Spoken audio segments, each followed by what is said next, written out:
Melhor que as mãos livres, né? Nosso pastor, ele teve um incidente, não é acidente, um incidente que não permitiu que ele chegasse, mas ele está bem acompanhado. Só pessoas que sabem tomar decisões. O pastor da igreja, um militar de alta patente da Marinha, um médico, um técnico de enfermagem da Marinha, está bem, né? E estão lá protegidos e estão sendo resgatados. Nós vamos abrir nossas Bíblias em Mateus, capítulo 21.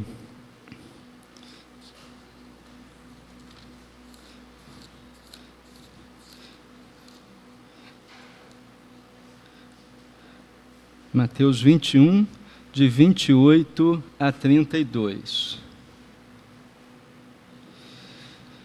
Esse texto, nós meditamos nele há pouco tempo, no Jesus na Praia, e acho que ele é oportuno para esta manhã. Os jovens que estavam ali vão fazer uma revisão. Mateus 21, de 28 a 32. Os irmãos podem ir abrindo.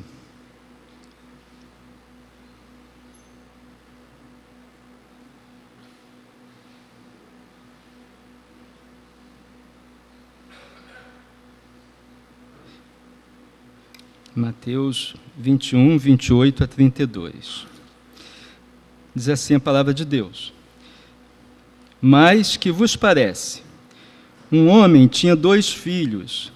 Chegando-se ao primeiro, disse: Filho, vai trabalhar hoje na vinha. Ele respondeu: Sim, Senhor. Mas não foi. Chegando-se então ao segundo, falou-lhe de igual modo. Respondeu-lhe este: Não quero. Mas depois, arrependendo-se, foi. Qual dos 2 fez a vontade do Pai? Disseram eles: O segundo.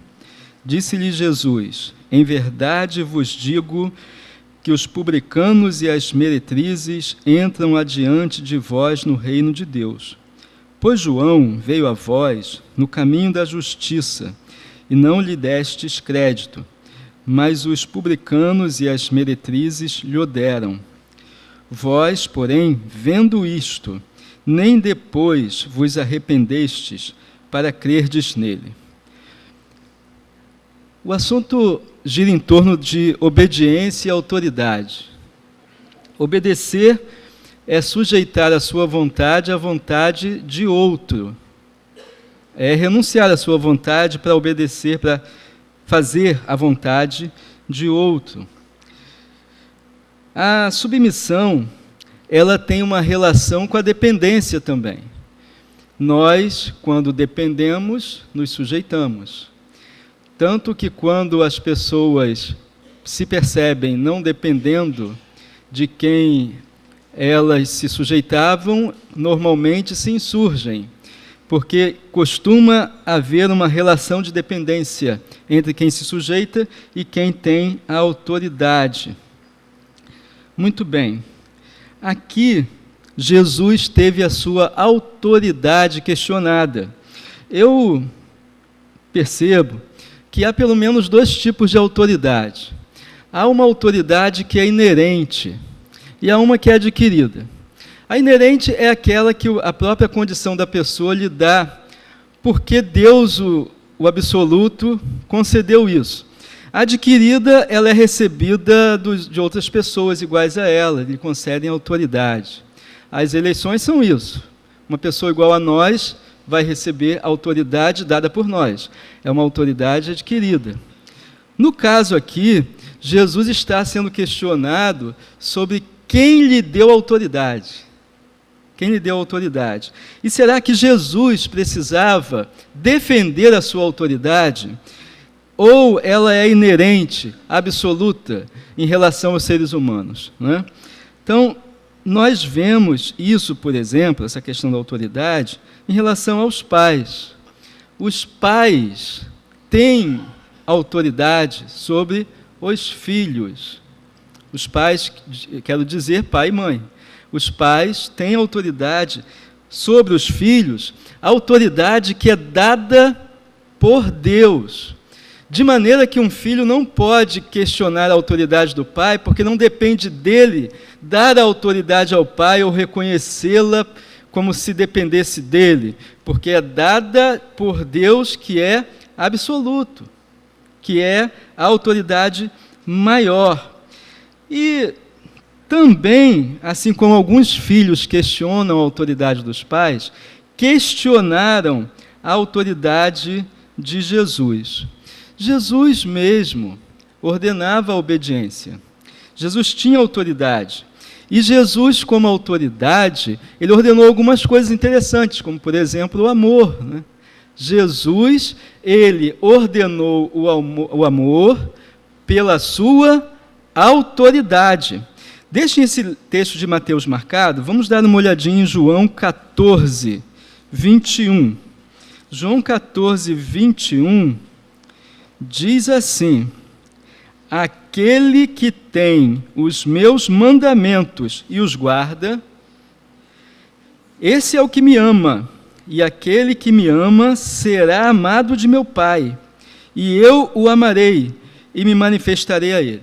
Vejam que o amor de Deus, o Pai, individualmente por nós, depende da nossa obediência à autoridade de Jesus, que nos mandou amar.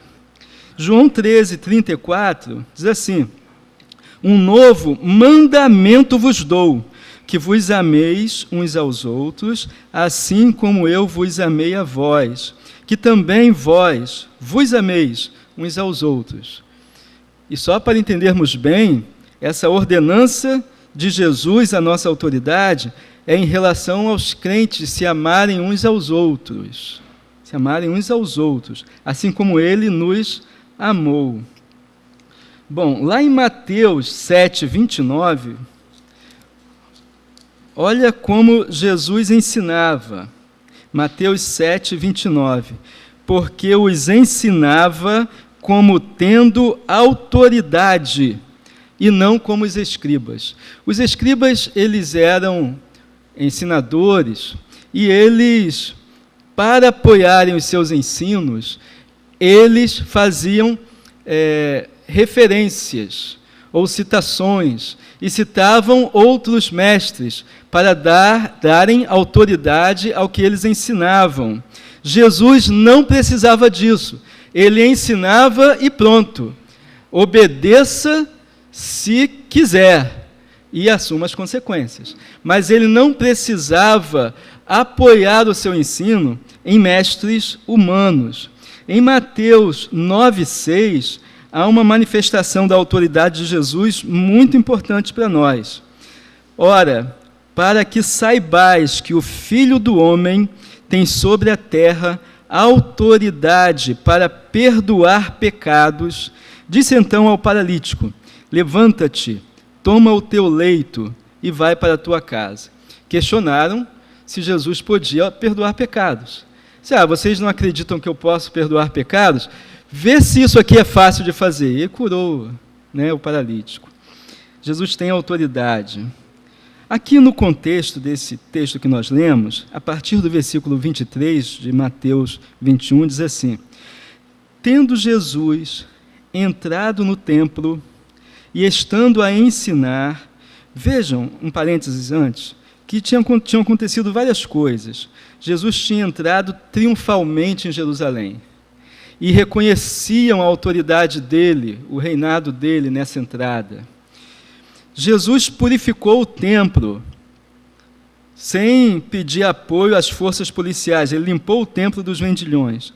Ele fez alguns ensinamentos, e os líderes religiosos ficaram muito chateados. Então questionaram se Jesus podia fazer isso. Tendo Jesus entrado no templo e estando a ensinar, aproximaram-se dele os principais sacerdotes e os anciãos do povo e perguntaram: com que autoridade fazes tu estas coisas? E quem te deu tal autoridade? Respondeu-lhe Jesus: eu também vos perguntarei uma coisa. Se me disserdes, eu de igual modo vos direi com que autoridade faço essas coisas. O batismo de João, de onde era? Do céu ou dos homens? Ao que eles arrazoavam entre si. Se dissermos do céu, ele nos dirá: então por que não o crestes?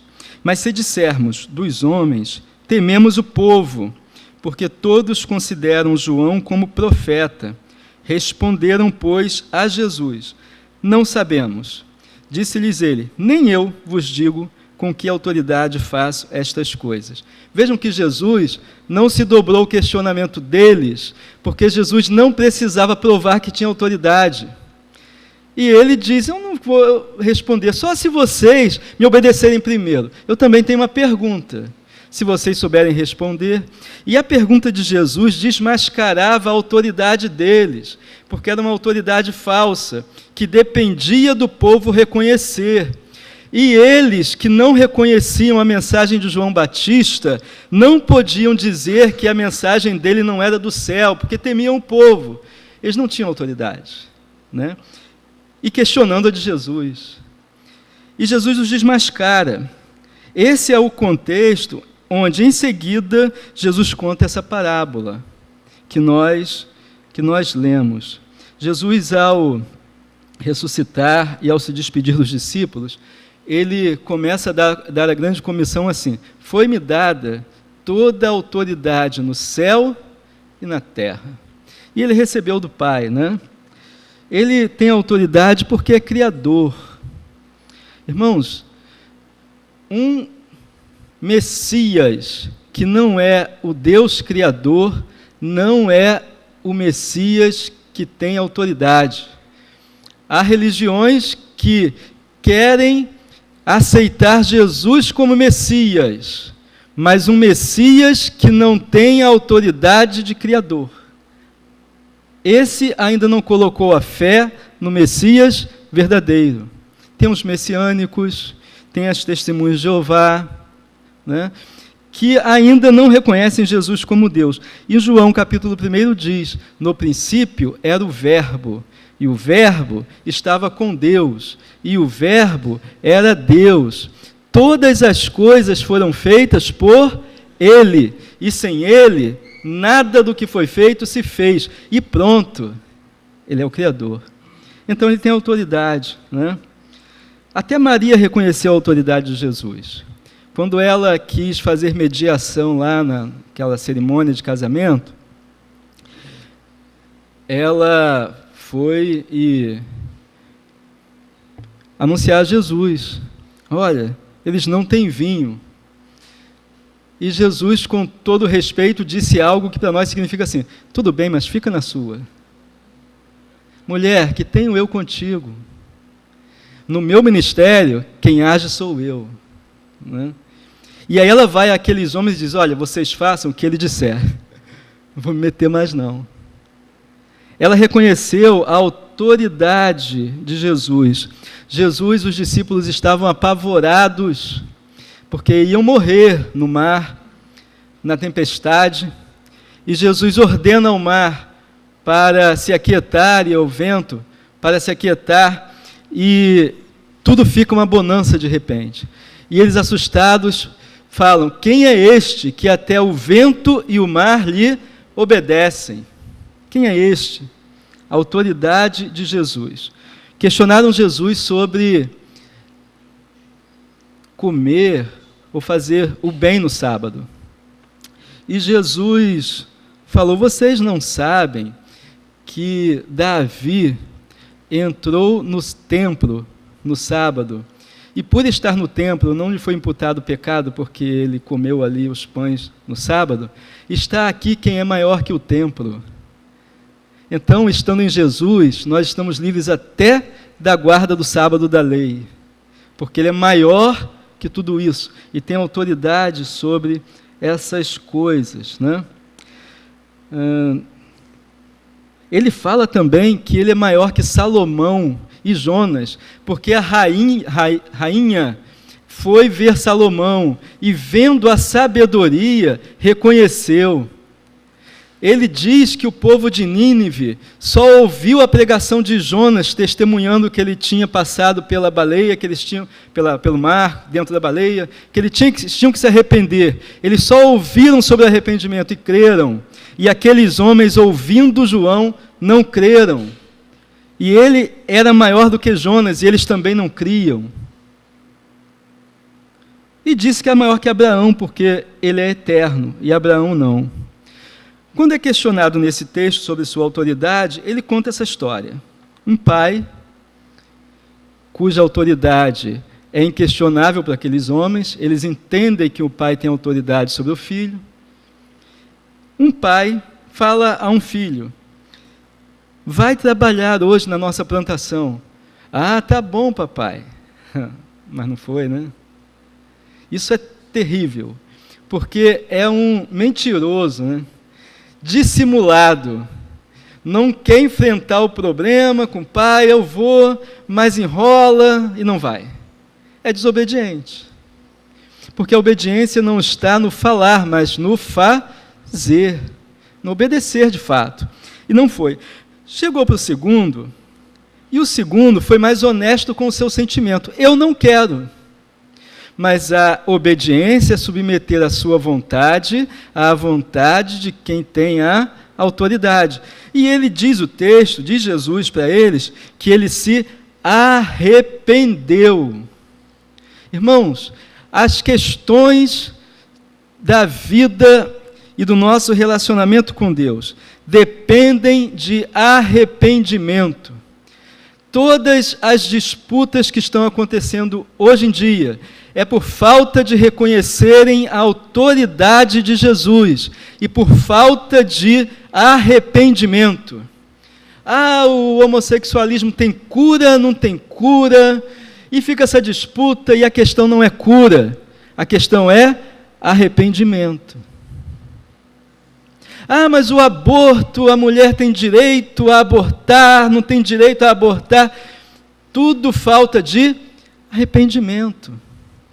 Arrependimento. Não é necessária a discussão filosófica que prove A ou B. É falta de arrependimento, de reconhecer a autoridade de Jesus. Ele, arrependendo-se, foi. E Jesus faz aqui uma comparação que eles entenderam muito bem. Eles criticavam porque as meretrizes, os pecadores, reconhecidamente pecadores naquela sociedade, eles se arrependiam e estavam indo a Jesus. E eles criticavam Jesus por se relacionar com eles, mas Jesus estava se relacionando com pecadores que estavam se arrependendo. Estavam se arrependendo. Irmãos, a questão aqui não é se nós vamos passar a mão ou não passar a mão em quem faz o mal. O Estado está aí para justiçar quem faz o mal. E a Bíblia fala isso. A questão aqui é que a todos é aberta a oportunidade de arrependimento e de mudança do comportamento. E na mudança de comportamento, há transformação de vida, mas quando passa pelo reconhecimento da autoridade de Jesus. Então Jesus fala para eles: olha, em verdade vos digo que os publicanos e as meretrizes entram adiante de vós no reino de Deus. Uma observação que foi feita ali na praia, nesse texto, é que Jesus denunciou o pecado deles, mas deixou a porta aberta. Olha, eles estão entrando na frente, mas vocês podem entrar ainda. Tem que se arrepender também. Tem que se arrepender também. E aí ele arremata sobre João. João veio a vós no caminho da justiça, e não lhe destes crédito, mas os publicanos e as meretrizes lhe o deram. Vós, porém, vendo isto, nem depois vos arrependestes para crerdes nele. Vamos dar uma olhada em João 6. Podem abrir aí, por favor. João 6. 27 a 29. João 6, 27 a 29. Trabalhai não pela comida que perece, mas pela comida que permanece para a vida eterna, a qual o Filho do Homem vos dará, pois neste Deus, o Pai, imprimiu seu selo. João 6, 27 a 29. Perguntaram-lhe, pois, que havemos de fazer para praticarmos as obras de Deus? Jesus lhes respondeu, a obra de Deus é esta, que creiais naquele que me enviou. Irmãos, não há obra de Deus que não passe pela fé. Sem fé, as obras são mortas. E aqui a ordem de Jesus, então, aquele que tem autoridade, é que creiam. Jesus sempre ordenou a fé. Deixar de crer em Jesus é desobediência. E Jesus explica que eles precisavam obedecer e crer no Evangelho. Quando Jesus falou em Atos 1:8, é-me dado todo o poder nos céus e na terra, ele diz que receberíamos poder para sermos testemunhas de Jesus. O que nós temos que fazer é pregar como Jonas, sermos testemunhas da ressurreição de Jesus. E eles que creiam na autoridade de Jesus, que nos mandou pregar. Nós não temos que provar nada, porque Jesus tem autoridade suficiente. Ele não se preocupou em provar sua autoridade para esses homens. Ele simplesmente desmascarou o pecado deles. E a nossa profecia é anunciar que a ressurreição de Jesus, pela fé daqueles que creem nele, pode perdoar os pecados, porque ele pagou por eles na cruz.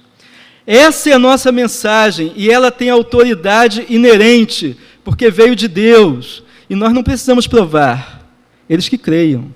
E se não creem, Jesus tem a mesma palavra. Olha, quem crê vai na frente, enquanto isso a porta está aberta para crerem. Mas não tem justificativa para não crer. Em Mateus 12,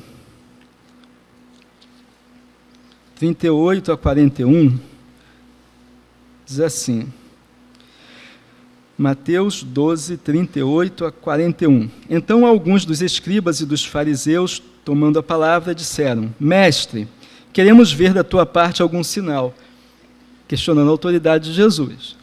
Mas ele lhes respondeu, uma geração má e adúltera pede um sinal, e nenhum sinal se lhe dará, senão do profeta Jonas. Pois como Jonas esteve 3 dias e 3 noites no ventre do grande peixe, assim estará o Filho do Homem 3 dias e 3 noites no seio da terra. Os ninivitas se levantarão no juízo com esta geração e a condenarão, porque se arrependeram com a pregação de Jonas. E eis aqui quem é maior do que Jonas. Irmãos, concluindo, nós temos que pregar, para que os que quiserem ouvir possam crer e obedecer em Jesus.